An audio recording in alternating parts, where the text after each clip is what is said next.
In progress. 여러분 안녕하십니까? 하나님의 말씀을 찾아서 오신 여러분 모두 환영합니다. 오늘은 준비된 사람들이라는 제목으로 하나님의 말씀을 보도록 하겠습니다. 미래는 항상 준비된 사람들을 기다리고 있습니다. 이 세상 어떤 일도 준비 없이 제대로 되는 일은 없습니다. 하물며 영생을 준비하는 하나님의 백성들에게 미래의 사건을 미리 알고 준비한다고 하는 것은 얼마나 중요한 일인지 모릅니다. 하나님께서는 하나님의 백성들이 항상 미래를 위해서 준비할 수 있도록 많은 애언들을 주셨습니다. 오늘 우리가 살고 있는 이 시대에 장래에 어떤 일들이 일어날 것인지 하나님께서는 우리에게 그 사건들을 보여주셨고 가장 중요한 준비를 할 수 있도록 우리에게 교훈을 주셨습니다. 오늘 그 말씀들을 함께 살펴보도록 하겠습니다. 로마서 13장에 나와 있는 말씀입니다.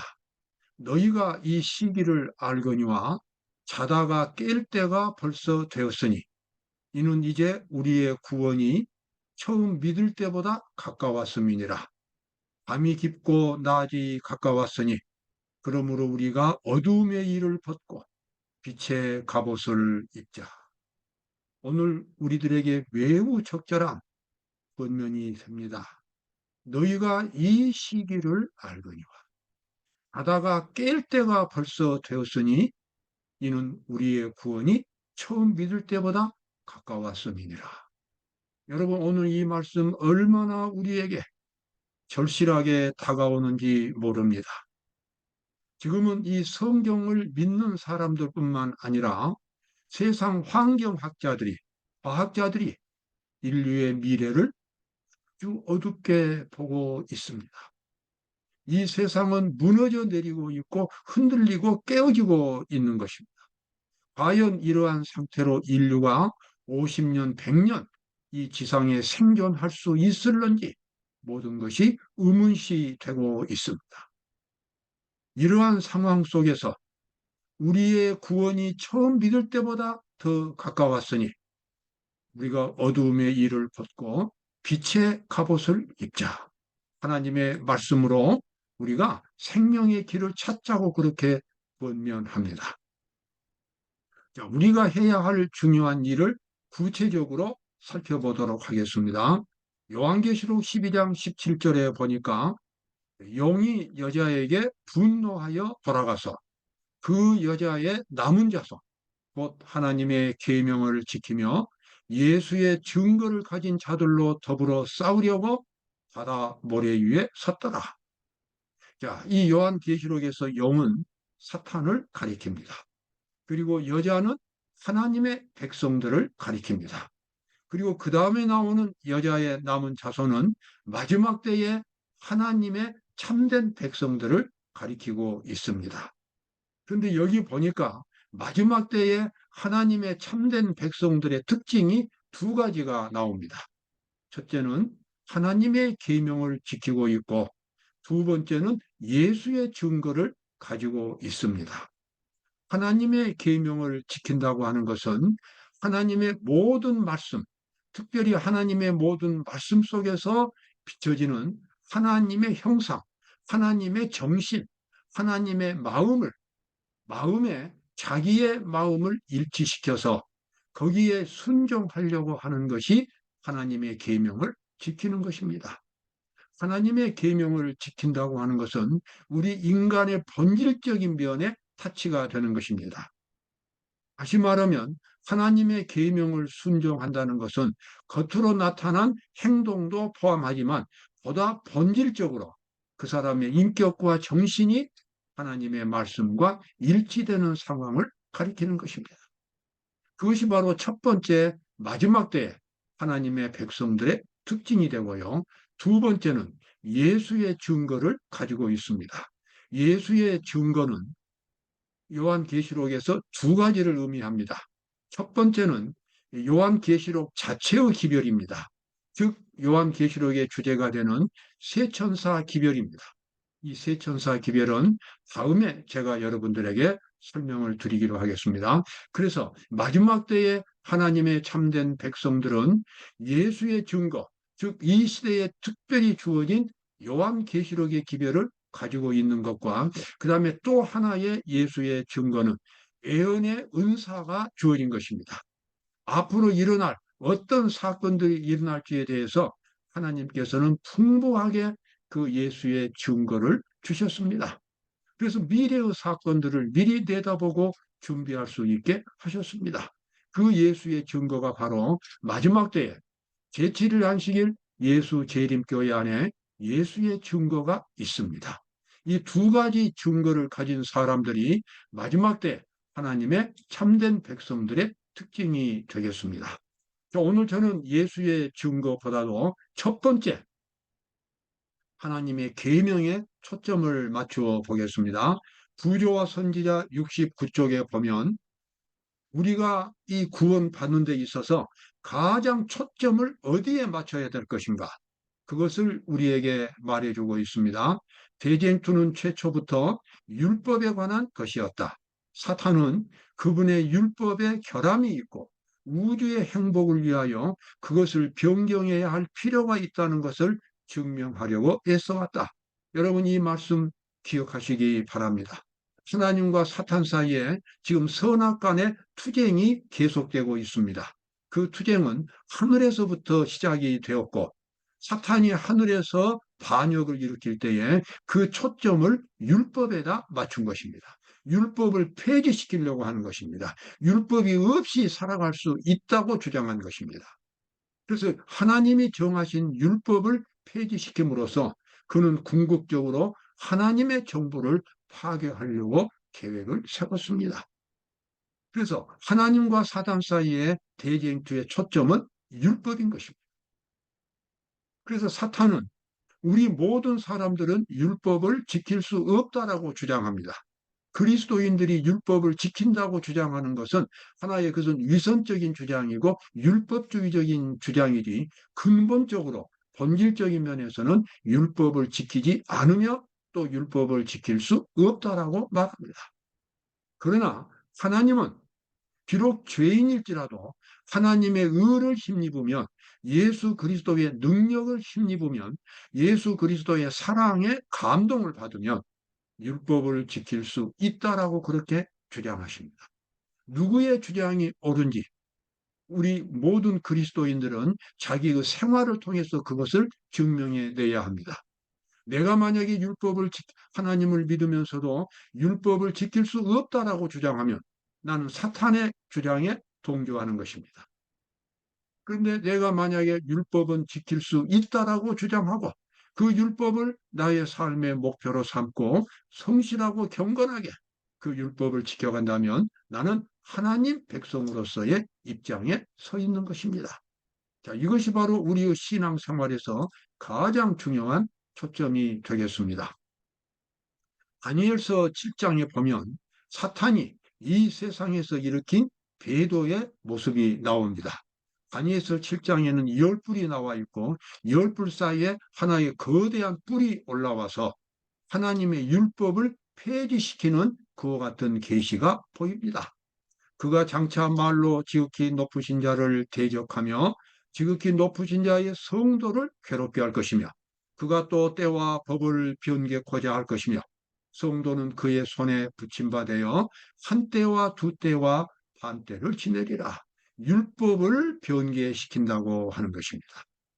이것은 바로 한 때, 두 때, 반 때는 1260년 중세 암흑시대를 가리킵니다. 중세 암흑시대에 천주교회가 온 세상을 지배한 그 기간을 가리킵니다. 여러분, 천주교회는 하나님께서 예언하신 교회입니다. 하나님의 율법을 변개시켰고 하나님의 진리를 대폭 수정하고 변개시켰습니다.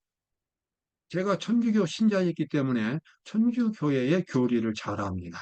저는 천주교 교인들을 좋아합니다. 그런데 천주교회는 너무나 큰 종교적인 이 단체이기 때문에 어느 한 면만 가지고는 천주교회를 다 판단할 수 없습니다. 지금 천주교회는 가난한 자들, 그리고 외롭고 힘든 자들에게 아주 중요한 피난처가 되고 그들에게 도움을 주고 있습니다. 그러나 그것만이 천주교회의 전부가 아닌 것입니다. 중세 암흑 시대에는 역시 그 당시도 많은 그런 자비를 베풀었지만 또 한편으로는 교리를 달리하는 이단들이라고 생각하는 사람들이나 이슬람교나 같은 다른 종교를 믿는 사람들에게는 그 무서운 핍박을 가했습니다. 정말 인간이 저지를 수 있는 가장 잔인하고 무서운 핍박을 천주교회가 한 것입니다. 역사학자들은 거의 5천만 명에 해당되는 사람들이 천주교회에 의해서 죽임을 당했다라고 그렇게 말합니다. 그 기간 동안에 천주교회는 하나님의 법을 변개시켰습니다. 십계명을 변개시켰습니다. 바로 그것이 십계명을 변개시킴으로 기독교의 본질을 변화시켰습니다. 사탄은 이 천주교회를 통해서 하나님의 율법을 변개시켰고, 그래서 하늘에서 진행되는 하나님의 구속사업의 그 본질을 무너뜨린 것입니다. 그런데 마지막 때가 되면 요한계시록 13장에 또 하나의 색다른 짐승이 나옵니다. 이번에는 땅에서 올라오는 짐승인데 새끼양처럼 생겼다라고 성경은 요한계시록 13장에는 나와 있습니다. 땅에서 올라온다고 하는 것은 이것은 사람이 없는 곳에서 국가가 출현하는 것을 의미합니다. 성경에서 바다는 예언에서 바다는 수많은 민중들을 가리키고 바로 그것은 구체적으로 유럽을 가리킵니다. 그런데 이 두 번째 짐승은 땅에서 올라오는 것입니다. 그리고 새끼양처럼 생겼습니다. 새끼양은 바로 예수 그리스도를 가리킵니다. 땅에서 올라오는 새끼양처럼 생긴 짐승, 바로 그것은 기독교 국가가 이 평화롭게 이 세상에 등장하는 모습입니다. 바로 그것은 미국, 미합중국을 상징하고 있는 것입니다. 그런데 이 미국이 새끼양처럼 생겼지만 용처럼 말한다라고 나옵니다.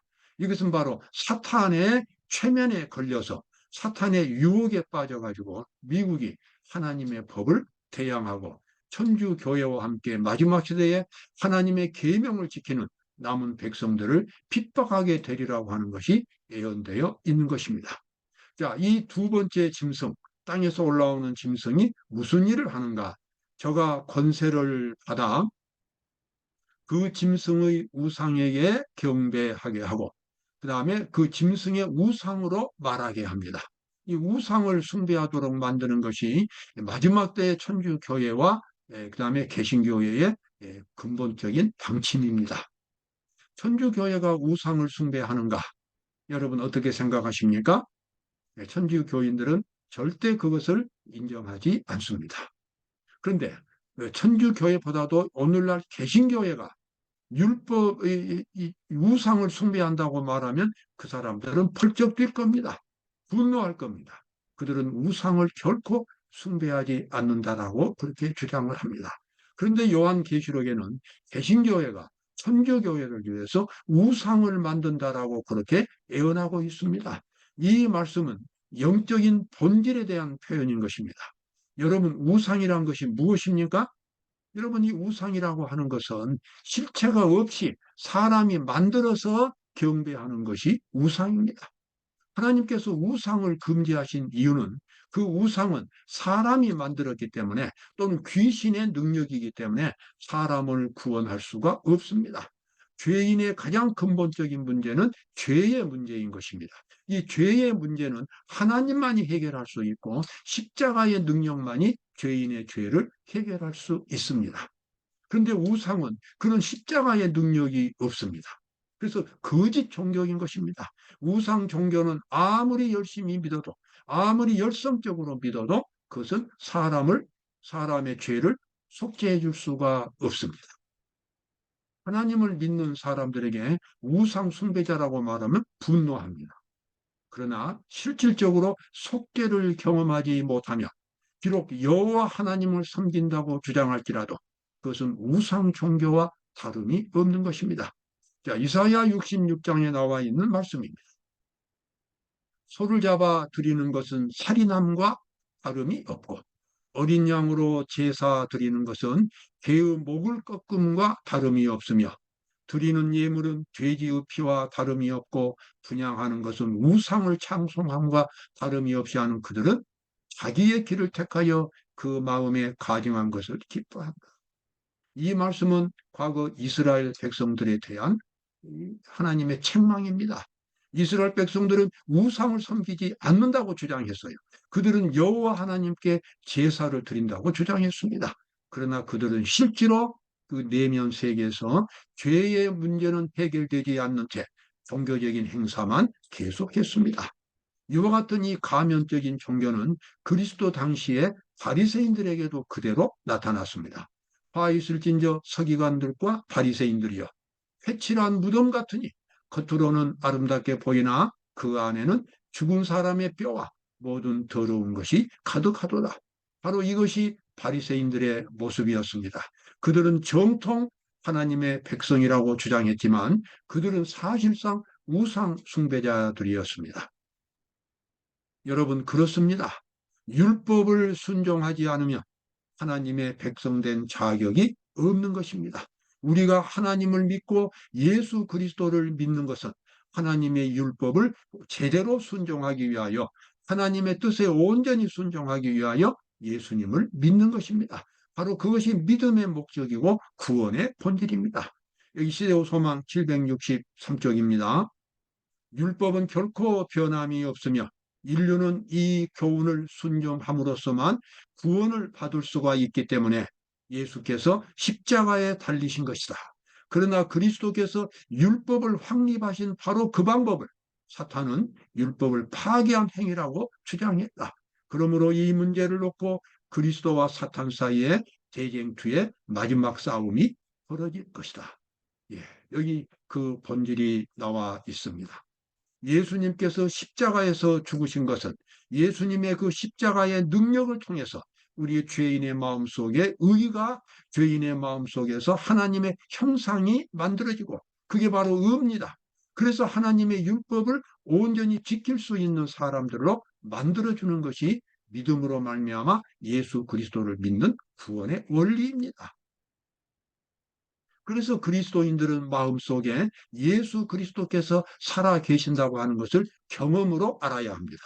하나님의 계명에 대한 지식을 갖는 것으로, 성경을 많이 안 것으로 충분하지 않습니다. 내가 예수 그리스도를 만나서 내 자신이 온전히 다 깨어지고 부끄럽고 위험한 죄인인 나는 죽고 예수 그리스도께서 살아나시는 그와 같은 깊은 영적인 경험, 바로 그것이 믿음으로 말미암은 의고, 믿음으로 말미암은 의의 목적은 율법을 지키도록 만들어 주는 것입니다.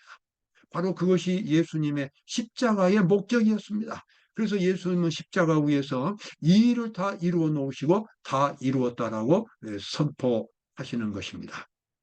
자, 여기 이제 좀 더 구체적으로요. 내 지체 속에서 한 다른 법이 내 마음의 법과 싸워 내 지체 속에 있는 죄의 법 아래로 나를 사로잡아 오는 것을 보는도다.